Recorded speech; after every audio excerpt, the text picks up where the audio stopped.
Welcome everyone to Around the ACL. It's Michelle Thompson here with Trey Ryder and Anthony Ione, and we are getting ready for signature number 2 coming up this weekend in Mesa, Arizona. So had a little bit of break, but now it's time to dive into it. So we will be covering who will be attending that, of course, going into singles and doubles. And we also have our teams event that we'll get into, as well as Cornhole for a Cause. So we'll tell you some of the celebrities who'll be showing up in Mesa. All exciting things coming up. I'm looking forward to it. Trey, where are you at? How you feeling? Yeah, no, it's good. It's good. So I'm excited, right? I mean, this is we kicked off with the signature. Now we're underway, right? We're rolling. I think if there's anything that's different, right, that if we can still feel like this is a launching point, it is the launching point of traditional classic play, right? Now, so this is the first signature that we've had that's played at 21. The first one, of course, was round limited, and so for a lot of people, the first one felt kind of like a warm up, getting things ready to go, and now it's, when it comes to traditional cornhole, we're going to crown champions this weekend. So that means, so I always like to say, and you guys will relate, that when we transition from round limited play to traditional play, the players love it. And then directors and broadcast team get sad because it's, especially you guys on the streaming team, it just means the streams are longer and there can be some marathons. You're bound for a 42 round match, and it just adds a different element to it. So, but for the most part, yeah, I'm really excited about what this takes. We're going to Phoenix, one of my favorite places to go to across the country, and so it'll be. Hopefully it's not 108 degrees when we get there, but I'm looking forward to it. No, it's actually not so bad. I checked out the weather. I think there's even like a 70s in there. So won't be too bad for Arizona. And in terms of the commentators, it's definitely worse for Anthony and Jake because Wally and I at least have the chat to keep us through those long games. Oh, that's true. Anthony, you guys are on an island over there. Hey, I prefer it that way. I'd like just doing cornhole the whole time. The chat to me is, I think it's great to have that interaction, but I just want to stay focused on the game, Hey, Meesh, speaking of this transition that Trey is talking about, going from round limited to the classic format, you see this breaking news that you didn't get on your show? Shout out to Big Ass. Did you see that breaking news you didn't get on your show? I did not. Oh, Trey, you're getting it secondhand now. But I feel like this I feel like it's been discussed that maybe it wasn't, but not doing round limited play moving forward after this season. So we did technically cover this because there was a question about, there was like a fan segment I did and we talked about it. We didn't drop it like they did. I saw they said Trey breaking news, but it was behind a paywall. Yeah, the breaking news I wanted on Big Ass was that there was going to be big tech investments, right? The ACL is signed on with another company to help develop a new app that's gonna all the database functions that we've had in the past of storing all this great data is now going to be paired with a great front end for people to make playing cornhole easier. I thought that would be the resonating big news for everybody, but some people are just like, oh wait, they must have not heard us around the ACL, and they're like, hey, big breaking news, no round limited next year. They don't listen to us. Except for teams. Yeah. That's okay. No worries. All right, there you go. I'm with Trey. Just kind of going into this signature number 2. I think for me the biggest thing is we're all gonna walk in and we're gonna go, what board speeds are we dealing with? Because we know that was a major factor at signature number 1. You look at the results and they could have looked completely different if the board speeds were different. So, hey, like we say, these pros got to be able to adjust. Once we see what the board speeds feel like, I think as analysts, we're going to start kind of getting in our mind who we think are going to have a little bit of advantage, what we might see on the stream courts when we get head-to-head matches. So that'll at least be mine. As soon as I walk in the building, I'm going to start talking to people. What are you thinking about speeds? How does it feel?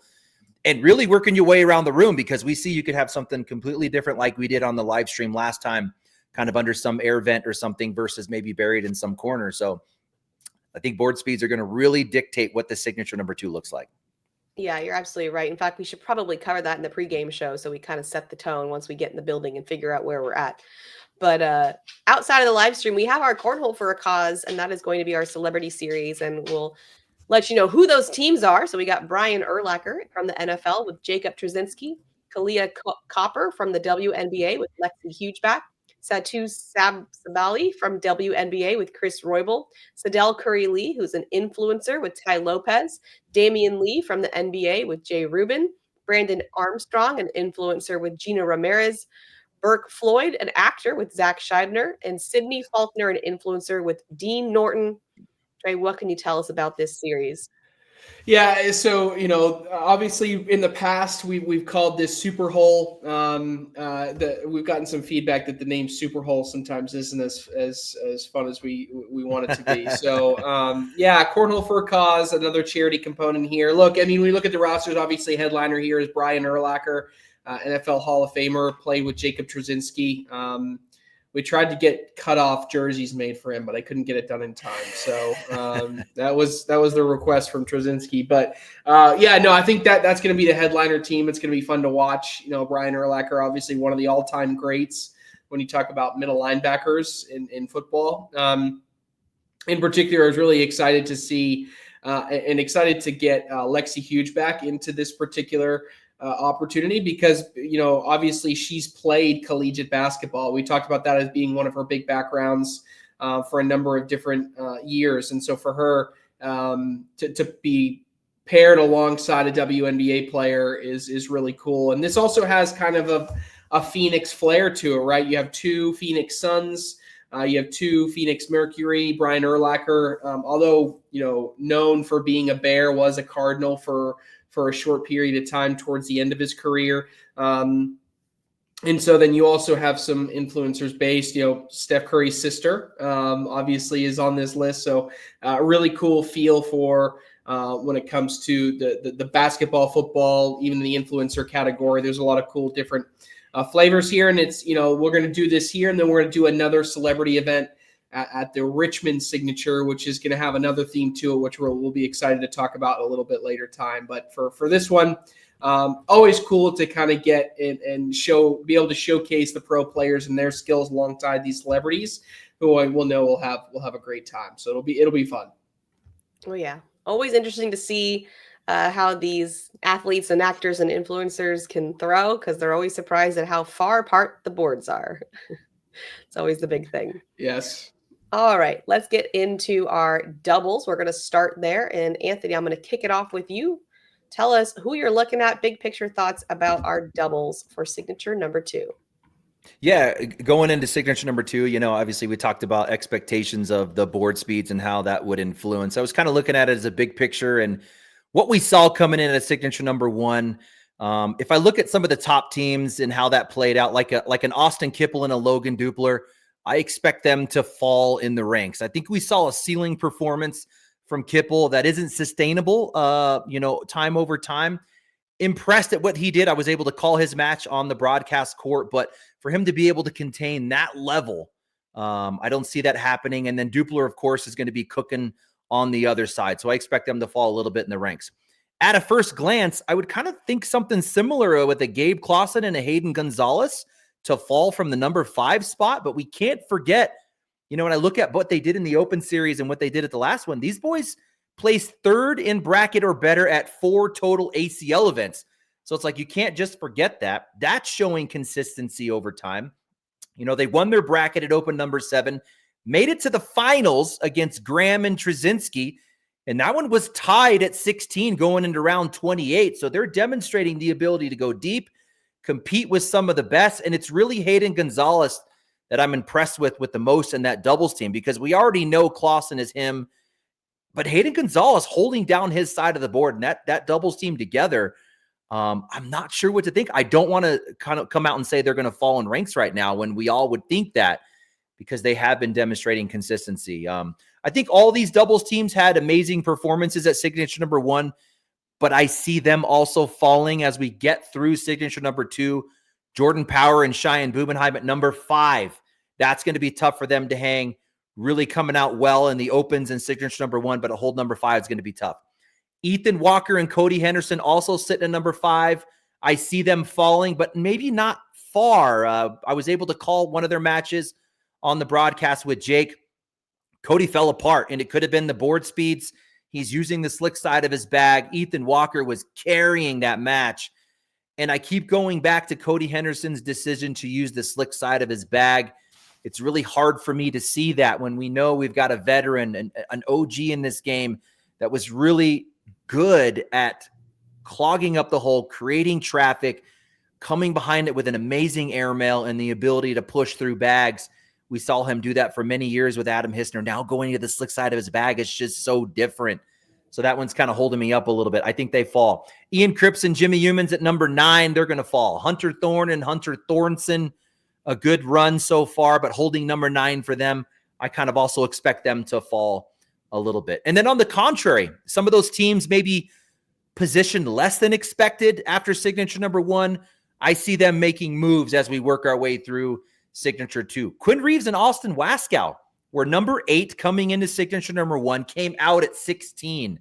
I see them moving up a little bit. They were one of my top 10 picks earlier in the season. We know how good they are on a national level as a doubles team. That would be new for them to be making moves like this nationally, but they definitely have the capability. Guys, Adam Hissner and Trey Birchfield sitting at 26 is wild. We're talking about the world champs. Oddly, even though they were world champs, finished 17th last season, certainly we were picking them as top 10s coming in. They're going to make moves at this next signature, have to. Alan Rawls and Chris Kingsbury sitting at 39 after the signature was kind of mind-blowing to me. Remember, they were top 10 and literally one bag away from taking down the world championship from Hissner and Birchfield. I see Kingsbury working a lot on social media. We don't see Alan Rawls much. Not well-traveled. So my first thought was Alan Rawls sold at signature number 1. That was my first thought. Dug in a little bit more. Man, he killed. Alan Rawls killed his opponents. Trey, he threw a 1.18 DPR in that doubles. And then Kingsbury matched him with a plus DPR. So they just had an unfortunate run-in, ran into Ruben and Trader. Ruben threw an 11-3-3 against Trader, matching him with a 10-6-7. That's a tough doubles team to beat with those kind of numbers. I see those guys making moves. Sitting at 439 is absolutely crazy. I like Eddie Grindersleeve and Dylan Turpin having a good signature too, sitting at 39. I think they're better positioned this season with the new partnership. Grindersleeve with Batson last year, where Batson was kind of falling off. Turpin was with a Kingfisher who was on the verge of exiting the game. I think those two coming together way better than 39. So I expect some good stuff out of them at signature number 2. Justin Rule and Halbert at 52. We know Rule is kind of on this verge of a breakout. I'm actually surprised it hasn't happened yet. I wanted to see it mid-season last year. We're talking about a guy that puts up unbelievable numbers with all the shots, the ability to roll, but an amazing, slide game, airmail. Sitting at 52 blows my mind. They should be moving up. Samantha Finley and Rosie Streaker at 58 is also crazy. We're seeing Samantha Finley throw the best bags of her career right now. Rosie Streaker continues to stroke at a high rate, high PPR. I see them as a possible top 25, 30 team. So I want to see them move in at this signature number 2 as well. The Gore Boys at 64 is crazy. We know that, the brother thing kind of gets in the way. There's kind of some stuff outside of the actual throwing of bags that they're dealing with within the game, but still 64 sounds absolutely ridiculous. And then Ryan Smith and Ryan Wiedenfeld at number 108 is mind-blowing as well. But I don't think, did Wiedenfeld make signature number 1, guys? I don't think he was in that one. Not. He Okay. did not. No. So that's just the absence. Yeah. So as we know, you can drop a couple signatures. So they'll be looking to replace that signature number 1 and move up the ranks. So those are kind of my takes on doubles, Meesh.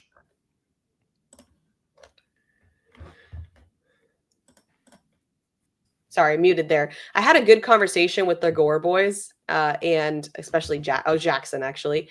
And one thing I noticed that I hadn't really thought about until he brought it up as to why maybe they play really well individually, but not so much as a team. And I've seen this with other teams as well, is Jackson really likes to play in what I call the play state, which is that loose, kind of funner state.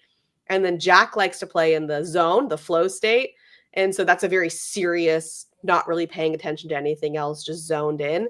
And so I was thinking about that, about these teams, and where one likes to be in the play and one likes to be in the flow. We've seen teams succeed when they both agree, like a Jeremy and Joan Easted Schermerhorn team. both in the play state, both loose, having fun. And so I'm just curious if that can work long term with these partners wanting to be in two completely different states.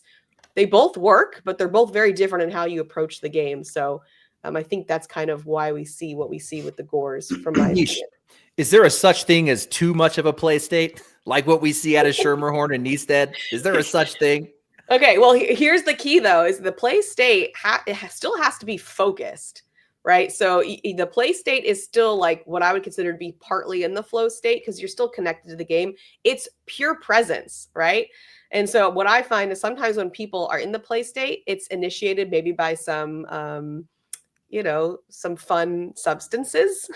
So if you're using those substances, you're not in the play state, you're in the mindless state because there's a numbing agent from those substances. And so you're not actually as present. So if you're sober in the play state and you're present, it's just as successful as the flow state. But if you've dabbled in some things, then now we're peering into mindless, and that's when you can't focus and you're kind of nowhere, right? You think you're present, but you're in your actual mind, you're kind of nowhere, if that makes sense.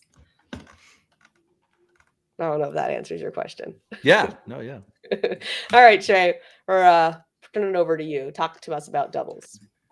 Yeah, doubles wise. So big picture for me is that first and foremost, we're talking about what is the difference between signature one and signature number two? Because those differences or lack thereof, depending on how you look at it, could determine which teams has success and which don't, right? It won't speak the entire truth, right? I think Anthony spoke to someone like an Alan Rawls and a Chris Kingsbury. There's nothing that leads me to say that they should not have had success at signature number one. And as we go to signature number two, I still expect them to have success, right? Because to me, nothing really changed. Now, when I look at some teams, the big factor we talked about was board conditions, right?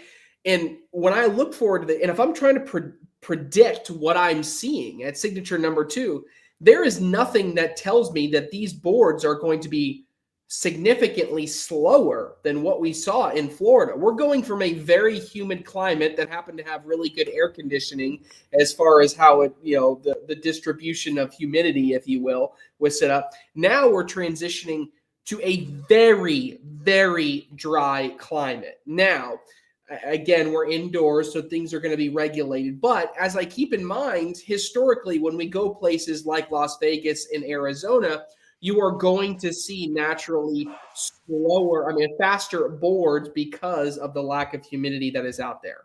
I say all that to say there are some teams that maybe had success that I would continue to say we might see more of that, and same on the other end. When I look at a team like Matt and Brett Guy, a pair that had really good success, kind of a breakout party, as good as they were, they're only 15th right now in the standings. But the reason that they're 15th is because they were so much lower previously. And Matt, wasn't having the same type of success that he had earlier in the season, and neither was Brett. So I expect them to be another team that's going to be really, really tough to beat in these type of conditions. Someone like a Philip Lopez and a Steven Bernasset, I expect to have a lot of success this weekend. They're sitting at number 12, right?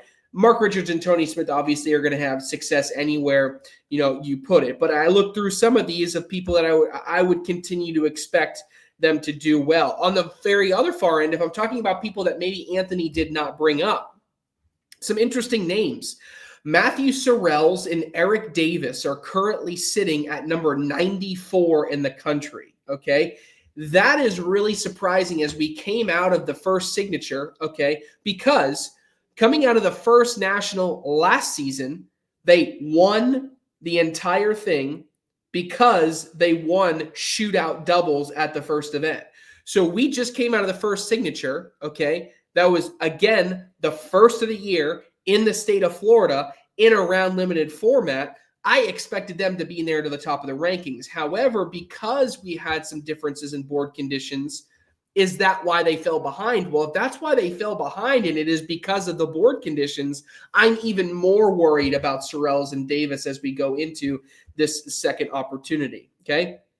Another name that jumped out at me, okay, Frank Mlin and Damon Dennis. If you had told me that one event was going to have very slick conditions, okay, I would say that out of the gate, Damon Dennis and Frank Mlin may have success, right? So I did a little bit of digging, right? I looked in the doubles, statistics for their particular bracket in doubles. Damon Dennis was second in the entire bracket in PPR. You know what his DPR was? 0, and even 0. Yep. He was netting 8 points. However, does anybody want to take a stab at what Frank Mlин's PPR was? 7.62. Oh my goodness.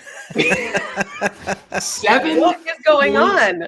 6.2. So then I said maybe it was a fluke. I looked at Frank Mlin's PPR in senior singles, also below an 8.0 PPR. So right now something is happening with Frank Mlin that I cannot explain, and we're hoping it's limited to just an experience this weekend.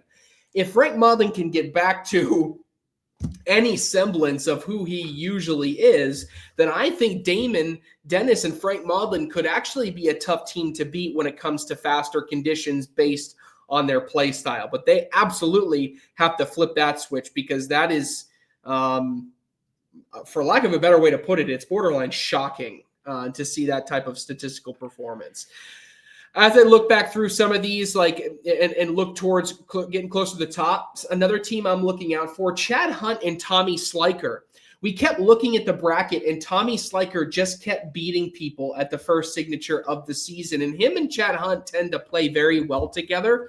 And if you remember last season, it was in the round limited format that they had some success.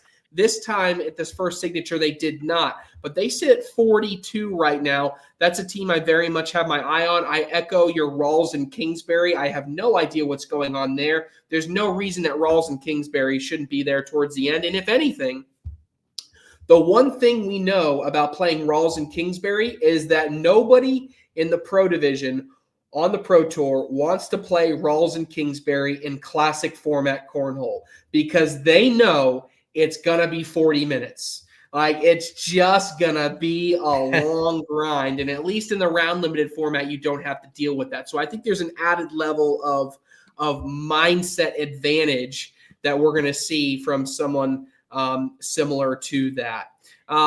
If I'm just getting towards the end here, teams that need to just figure it out, Hissner and Birchfield, what the hell is going on, right? I mean, that's just a team that needs to play at a higher level. I think this is an opportunity for Harbaugh and Ellis to kind of silence some of the haters a little bit. I do think they made up some ground. They look good in some instances, but in others, not so much.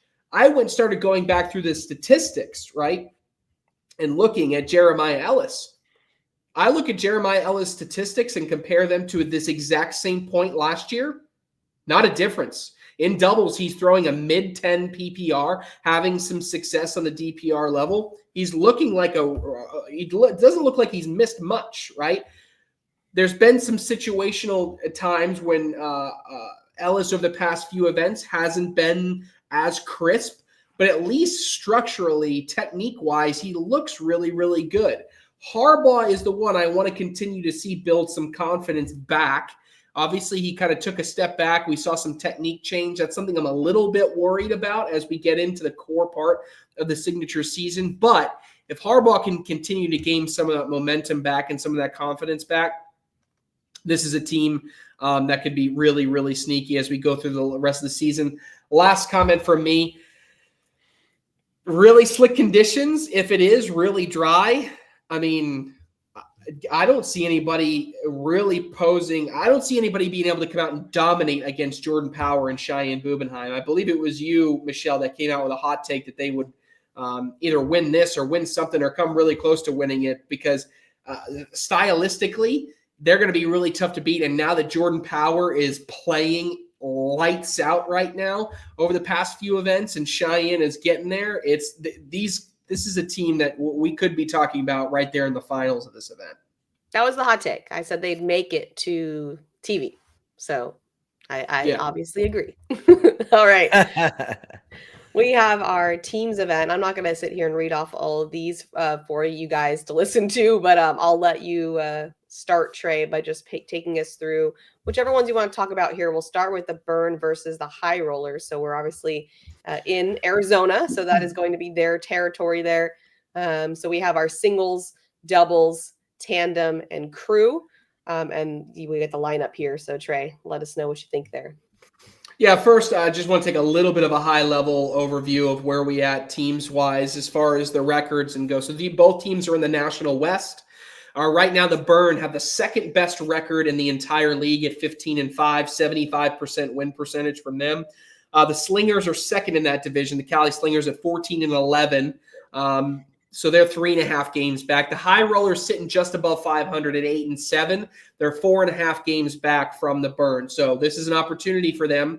If they can come in and sweep the series, obviously they'd be first in the entire division. Unlikely that they're able to do that. But when you start talking about making up ground, this is a quick opportunity for them to, make up as many as 5 games. If you can win 3 out of 2, win 3-2 in the series, obviously you're getting closer to being at the top of that table. So from an overview perspective, that's kind of what I'm looking at. When we look at these individual lineups, 2 kind of different approaches here as I was doing some research, right? The Burn are keeping a similar lineup.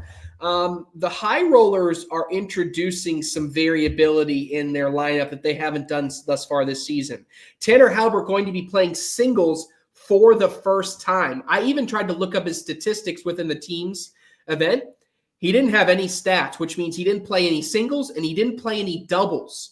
He either played tandem doubles or he played in the Crew Cup because he wasn't even showing any statistics for the team's event. So he's jumping into singles. Hunter Thorne, also a first-time singles player thus far this year. So the High Rollers are coming into this saying we need to make a little bit of an adjustment.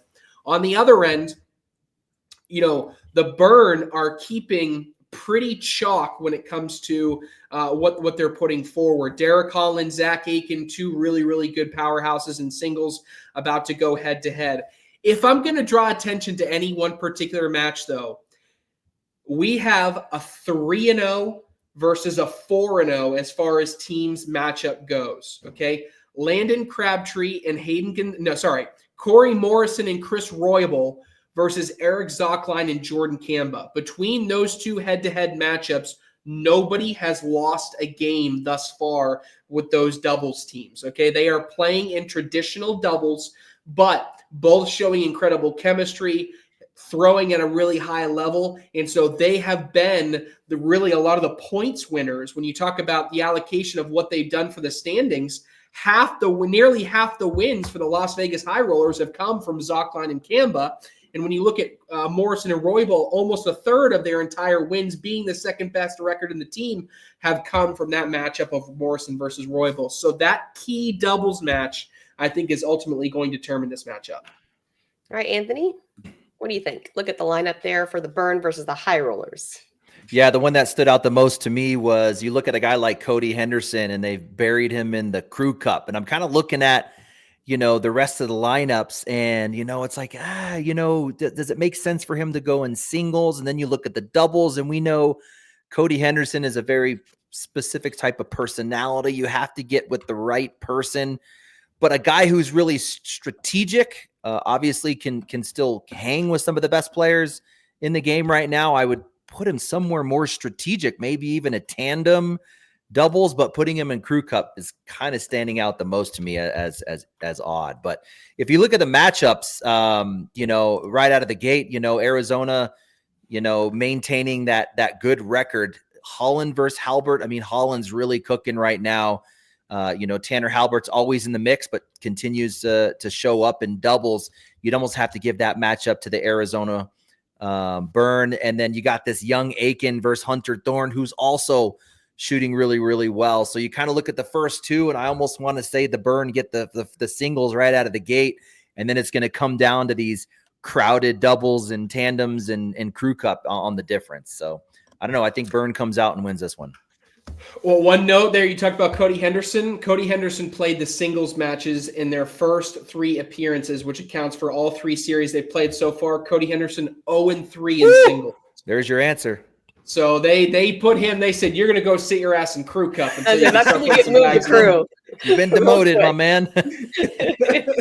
That's it's like almost to the bench there. All right, we got the Spinners versus the Timber. What you looking at, Trey? All right, so then again, we're taking a little bit of a high-level approach here.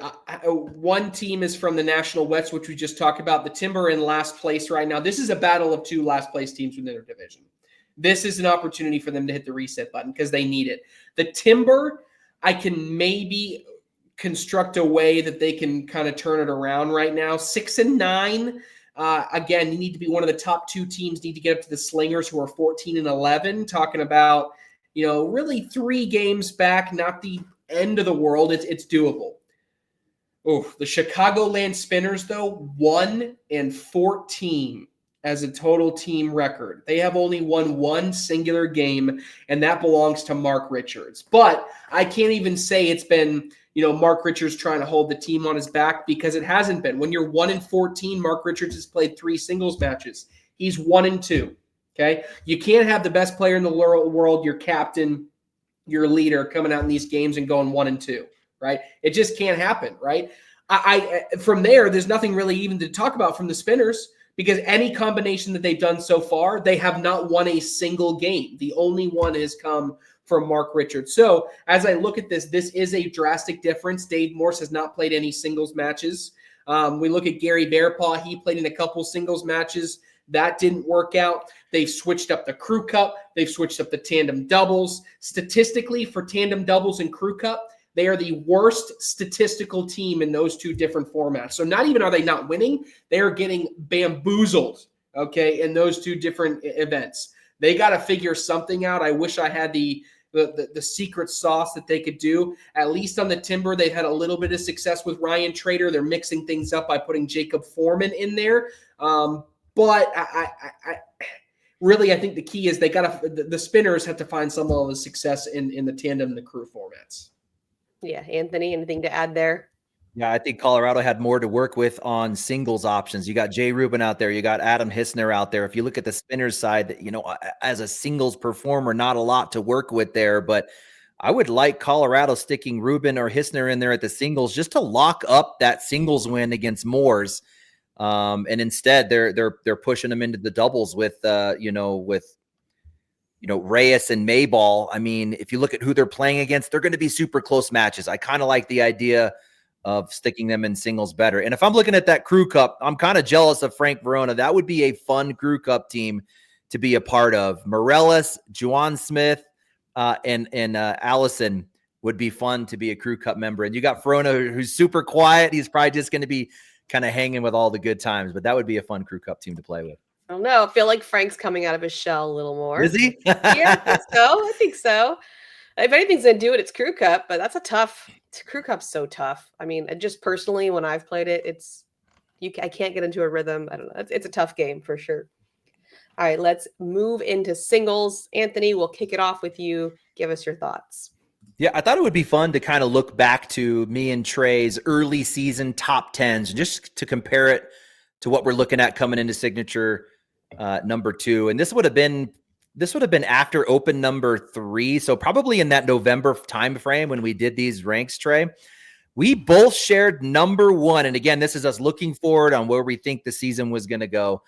Devin Harbaugh, we had him both at number 1. He's currently sitting 16, and we've talked a little bit about him in this episode on why we thought he would be number 1 and what he needs to do moving into the next signature. We both shared number 2 with Ryan Trader, and he's not too far behind, sitting at number 8. And considering that he's coming off of this so-called slump or whatever, still in the top 10, I think Ryan Trader in a good position if he's able to come out of this slump.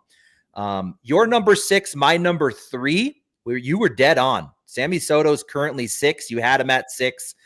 He's holding on there. And then it gets a little wonky here. We both had number 4. We weren't giving him number 1, who was the number 1 player last season. We were like, Jeremiah Ellis is going to be a 4 guy. We talked about him sitting at 70. And I thought that was an interesting stat where you were saying you compared his stats from last season to the same point right now. And you're seeing pretty much the same thing. So I wonder what's going on there to push that all the way to a 70. And maybe it could be the points coming in off of the opens, and maybe that could change as we work our way through the signatures, because we know those double up on those open points. Trey Birchfield held pretty strong. We had him at 3-5. You had him at a third position. I had him at a 5. He's 8. Adam Hister's throwing us for the loop a little bit. We both had him. You had him at 5. I had him at 6. He's 22. I talked about him in doubles. I definitely expect Adam to make a move here at signature number 2 and move up from the 22 position. Alex Rawls, we both had at 7. He's at 15. Signature number 2 coming. I've been talking a long time about kind of both of them. Alex Rawls, Gavin Cano. I'm like, one of these guys is going to break out and be your number 1 player in the world. Gavin Cano right now showing to be that guy, but Alex Rawls sitting at 15. Don't count him out. I can see him making a move at signature number 2. You did not have Eric Davis in your top 10 back in November. I had him at 8. He's sitting at 8, so he's kind of holding strong right there. And then Mark Richards, also interesting. We didn't have him up there at 1 through 5 or 6. We had him later in the top 10. You had him at 8. I had him at 9.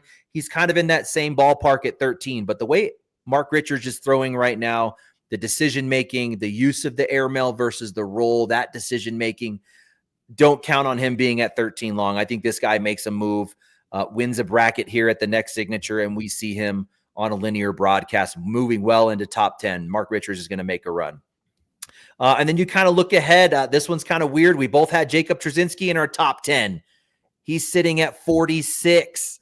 I had Logan Chamberlain in the top 10. He's 22. Jamie Graham's pretty much on point.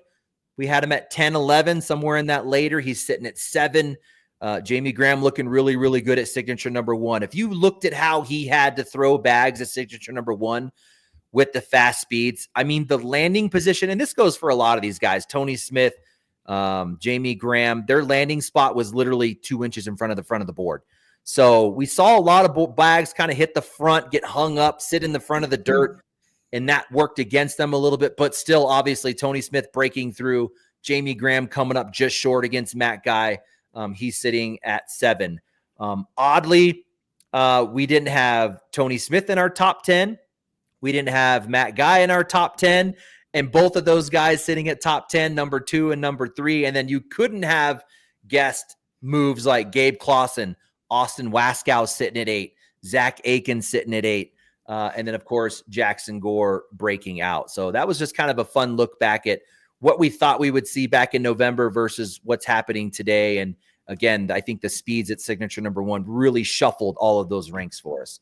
Thought it would be notable here that there's 4 players still holding their top 10 who were top 10 last season. So you talk about consistency year over year. Eric Davis, Trey Birchfield, Ryan Trader, Gavin Cano, all still holding their top 10 position from last year. And 2 of them, Ryan Trader and Gavin Cano, actually making moves up. Ryan Trader finishing 9. He's sitting at 8. Gavin Cano making the biggest moves in the top 10 was 10. He's now our number 3 guy. And if we kind of talk about Jeremiah Ellis a little bit, we talked about the sophomore slump coming in. He's obviously showing that pattern. Interesting, though, that the stats are pretty much the same. But just kind of looking at players that we've seen that sophomore slump year over year. Jackson Gore, remember him, number 12 coming out his rookie season, then came in 88 in his second season. Ellis not far behind that, sitting at 70. I always forget this one, and I hate that I do. Brett Guy came out his rookie season, guys. He was the 5th best player in the world. That'll shock some people. Then he fell to 68.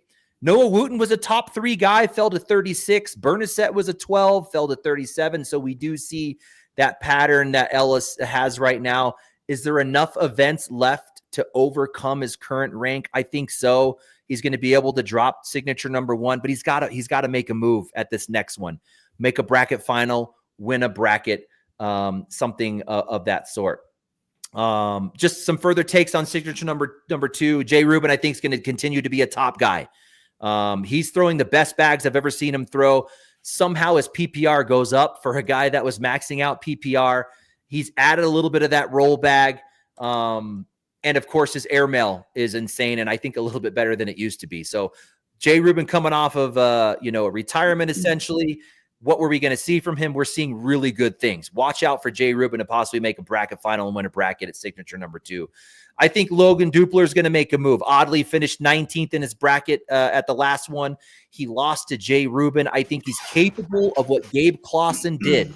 Don't be surprised if you see another, 14, 15-year-old on a broadcast against Mark Richards or Tony Smith again and a Logan Dupler taking a dub. I think he's capable of what Gabe Clausen did. I think Jamie Graham stays on top. He took the king seat, got double dipped by Matt Guy. If the board conditions were different, it would be a reverse, but it wasn't. Matt Guy took advantage of those speeds. He moved on. I expect to see Jamie Graham make another run at signature number 2. He's looking so good. Jacob Brzezinski, he's got to make a run. He's not sitting really good.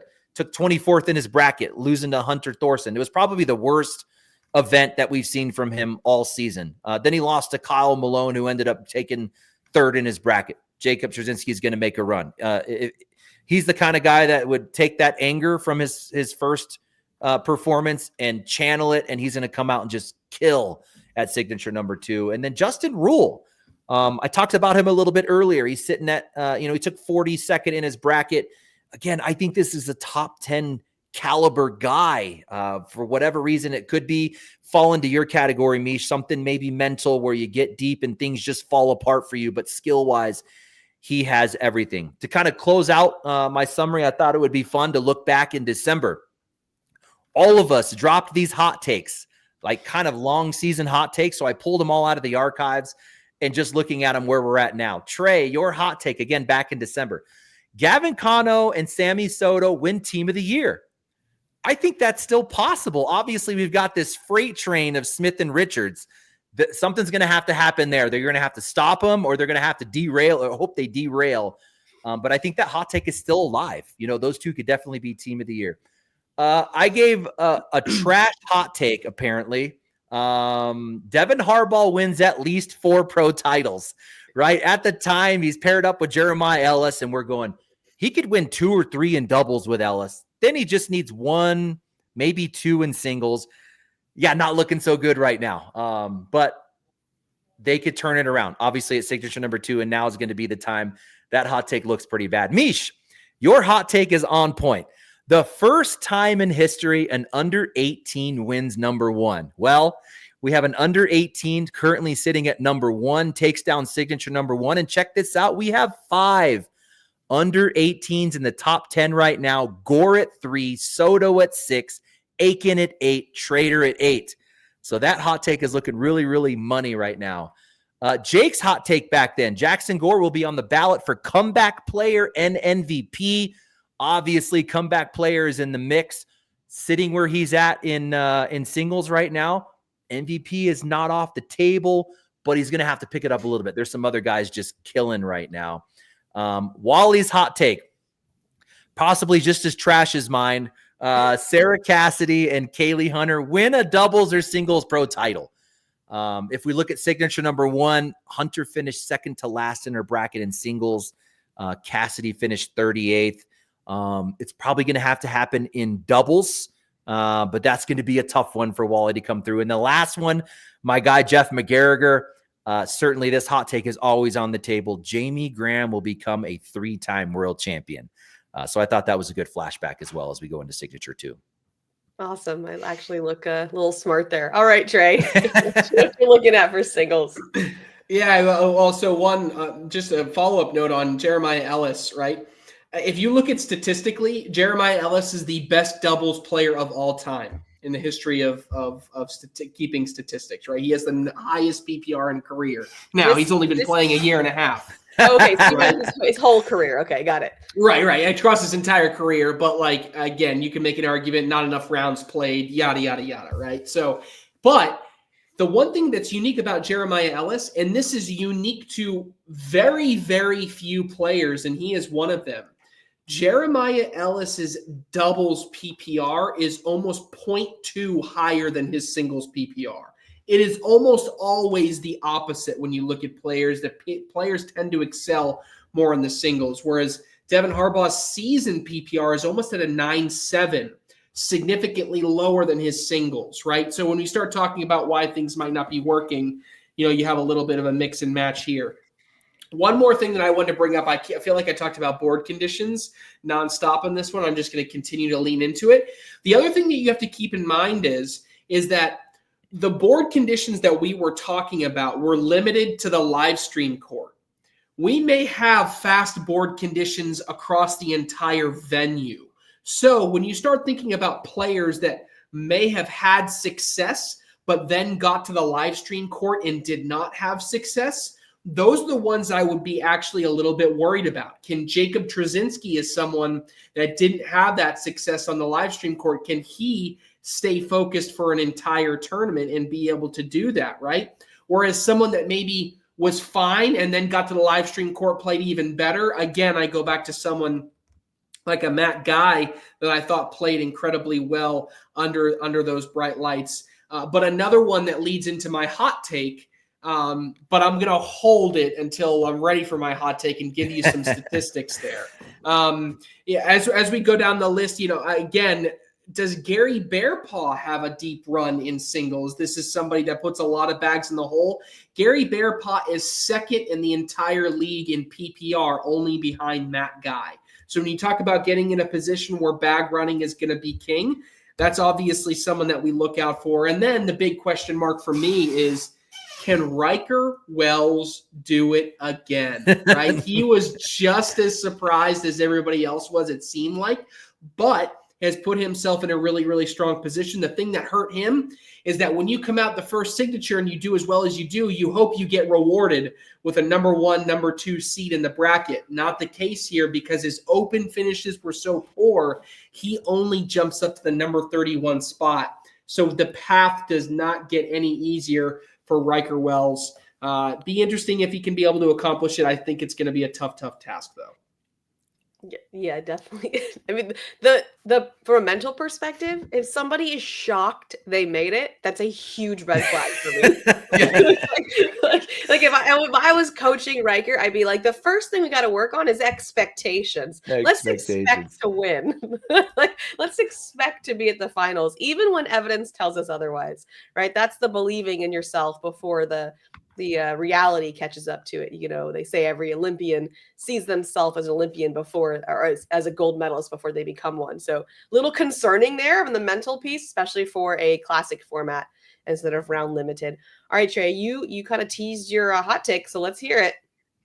All right, you get a quick guess here. There is a player for the entire Pro Tour this season that includes opens and the first signature. He is second in PPR. In singles.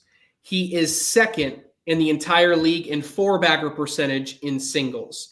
He is second in doubles PPR out of the entire league. He is first in doubles DPR in the entire league. And he is third in 4-bagger percentage in doubles. My hot take is that statistical player wins his bracket and makes it to the Final Four to join Matt Guy, who was another hot take I had from the previous show. Does anybody want to take any guesses? Derek Holland. Nope. Oh, I was going Didn't for it. you say that Gary Bearpaw was number 2? What were you saying? Gary Bearpaw I got another is up there guess. in singles, is up there in singles as well, as far as Okay. he's second in career, right? Career. I got it. Right okay. now in singles PPR, he's 5th for this season. I understand. Okay. How about Jay Rubin? Jay Rubin is the answer. Jay Rubin is statistically on fire right now. He's going to win his bracket. There's my hot take. Jay Rubin. All right, Anthony, who you got? Hey, I was going to go with Gabe Clausen as a run it back hot take, but what he did and who he went through almost didn't feel too hot. So I'm going to go with someone's going to repeat exactly what he did. I hinted at it earlier. Logan Dupler wins signature 2 and does exactly what Clausen did. Wow. All right. Mine is going to be a winner as well for singles. I did doubles last week. I said Cheyenne and Jordan would make it to the finals to TV. I say this player wins the whole thing. I love the board conditions for him. That is Zach Aiken. Okay. Right. I like it. I do like it, though. I like that too. All right, guys, that's all we got time for. Thank you so much for joining us, and enjoy all the content this weekend, and we'll see you all next time.